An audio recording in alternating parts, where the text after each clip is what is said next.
Bonjour frères et sœurs et merci de votre fidélité. Que sommes-nous prêts à faire pour ne pas perdre la face? Hérode, lui, a choisi et cède à la séduction de la fille d'Hérodiade, la femme de son frère, qu'il a lui-même épousée. Il dit à la jeune danseuse « Demande-moi ce que tu veux et je te le donnerai ». Influencée par sa mère, elle lui demande la tête de Jean. Hérode, plutôt que de désavouer son serment, fit donc décapiter Jean le Baptiste.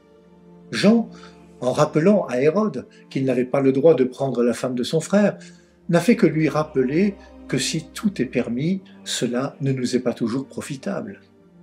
Il en fut de même quelque temps plus tard pour Jésus, qui, bien qu'il ne soit pas venu pour juger les hommes, fut lui-même jugé injustement, car son message dérangeait ceux qui étaient au pouvoir.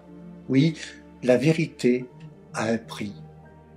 La vie du prophète ne consiste pas à moraliser, à juger ou à déranger les hommes dans leur vie.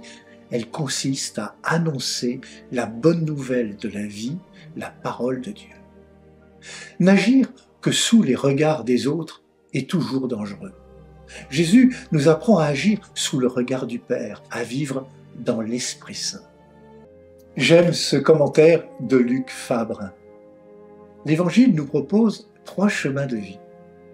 Celui de Jean, qui a fait le choix d'une vie simple dans le désert.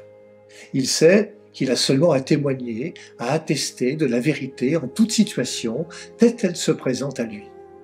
Il est cette voix qui crie dans le désert. Celui d'Hérode, qui n'est sûr de rien. Il vit selon les circonstances, un peu caméléon. Bien que riche, il se laisse déstabiliser par les plaisirs et les séductions humaines.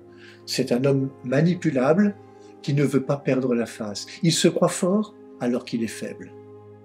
Et celle d'Hérodiade, qui, en grande manipulatrice, cherche à profiter de la situation.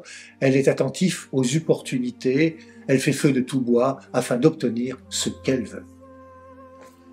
Frères et sœurs, ne sommes-nous pas un peu de Jean, un peu d'Hérode, un peu d'Hérodiade? Que le Seigneur nous rappelle la dimension prophétique de notre baptême. Cette dimension prophétique nous pousse à risquer nos vies et notre liberté pour défendre la justice et la vérité, mais aussi faire la vérité en nous et de vouloir simplement et patiemment en vivant du Seigneur. Bonne journée à toutes et à tous, prenez bien soin de vous et des autres.